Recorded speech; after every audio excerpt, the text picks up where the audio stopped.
حبیب اللہ لاہور سے. ان کا سوال ہے یہی جیسا آپ نے فرمایا.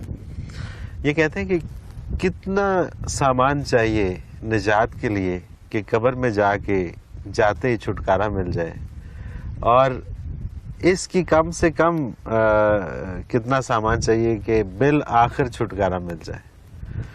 گزارش یہ ہے جی کہ معاف کرنا بخشنا یہ اللہ کریم کا کام ہے. حساب لینے پہ آ جائے اللہ اکبر. تو اس کی اتنی نعمتیں ہیں کہ کوئی گن نہیں سکتا. خالی جو ہم بصارت استعمال کرتے ہیں ساری زندگی, سماعت استعمال کرتے ہیں, زبان استعمال کرتے ہیں, دماغ استعمال کرتے ہیں, ہاتھ پاؤں استعمال کرتے ہیں, کسی ایک چیز پہ آ جائے تو بندہ ساری زندگی جتنی عبادت کرتا ہے اس کی قیمت نہیں چکا سکتا. بے شک. معاف تو اس نے اپنی مہربانی سے کرا. عدل کریں تے تھر تھر کمبن اونچیاں شانہ والے, فضل کریں تے بخشے جاون میں جیسے میں جائے.